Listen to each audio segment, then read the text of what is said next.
Hello मित्रों, पद्य पाठ 6 के तीसरे पद्य का हम इस वीडियो में अध्ययन करेंगे। सबसे पहले इसका पठन देखते हैं। मुदा धरन्ति स्फटिक अक्षमालां सदा हसन्ति विमल अब्जनेत्रां सुसंस्तुतां भावुक भक्तगीतैः छात्रो नितान्तं प्रणमामि देवी। अब इसका अन्वय देखें। स्फटिक अक्षमालां मुदा धरन्तीं विमल अब्ज नेत्रां सदा हसन्तीं भावुक भक्तगीतैः सुसंस्तुतां देवीं छात्रः नितान्तं प्रणमामि। उसके थोड़े शब्दार्थ देखें। मुदा यानी प्रसन्नता से अथवा आनंद से, विमल अब्ज नेत्रा यानी निर्मल कमल जैसे नेत्र वाली को, सुसंस्तुताम यानी सम्यक रूप से स्तुति की गई है वह। अब अन्वय के हिसाब से इसका अनुवाद देखें।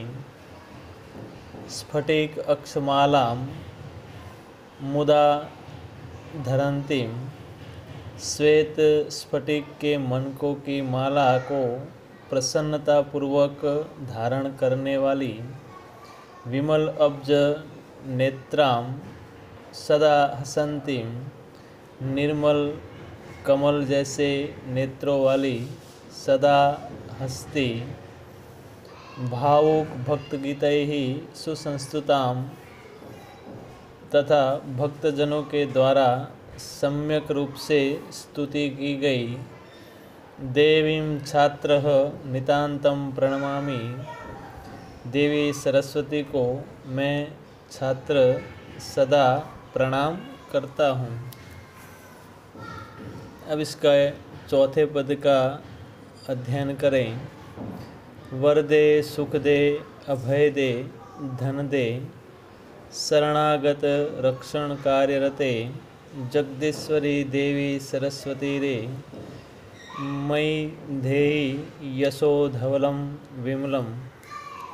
इसका अन्वय देखें।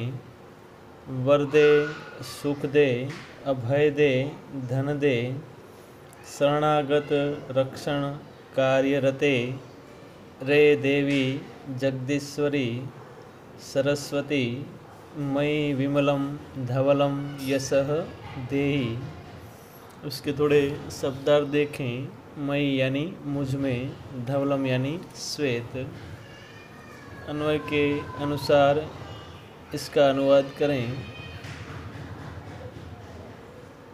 वर दे सुख दे अभय दे धन दे।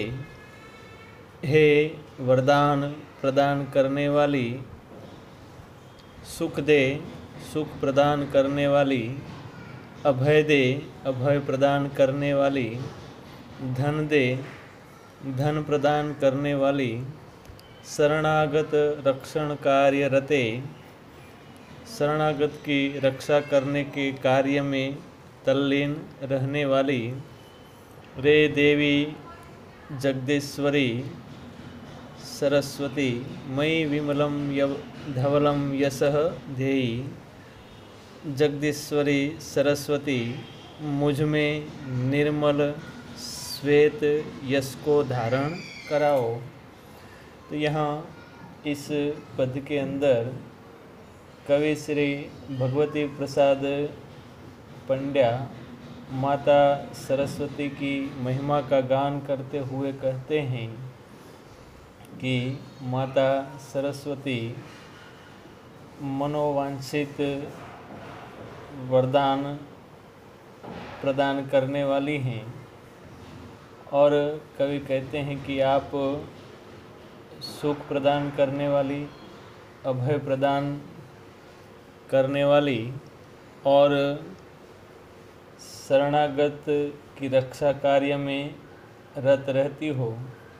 हे जगत जननी माता सरस्वती, मुझ में धवल यश धारण कराओ तो यहाँ कवि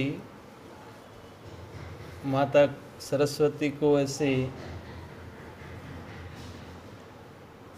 याचना करते हैं कि मुझ में आप श्वेत यश धारण कराओ। तो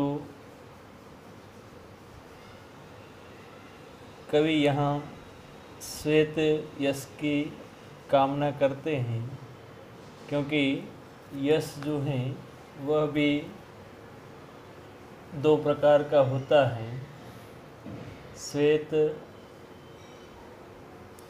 और श्वेत यानी धवल और कृष्ण यानी काला। तो यहाँ कि विश्व में प्रसिद्ध होने के लिए ऐसे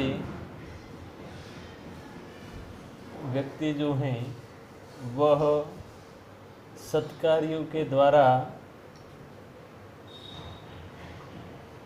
श्वेत यश प्राप्त कर सकता है, जबकि दुष्कर्म के द्वारा ऐसे कृष्ण यश प्राप्त करता है। तो ऐसे यहाँ कवि कहते हैं कि अनैतिक, अन्यायपूर्ण एवं अनुचित कार्य जो हैं उसके द्वारा व्यक्ति को कम से कम समय में यश प्राप्त होता है, लेकिन यह यश धवल नहीं होता है।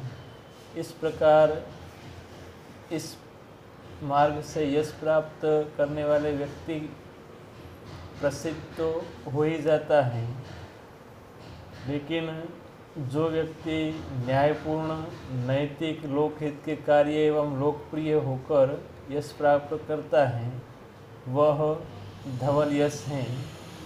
धवल यश की प्राप्ति कर व्यक्ति इस मृत्युलोक में रहते हुए भी अमरत्व की प्राप्ति करता है, अर्थात चिरकाल तक यश रूपी काया से जीवित रहता है।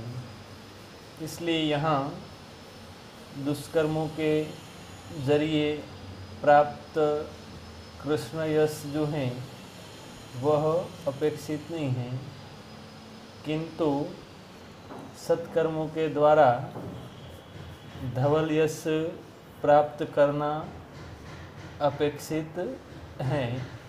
इसलिए कवि माता सरस्वती के पास ऐसे श्वेत यश की प्राप्ति करने हेतु याचना करते हैं।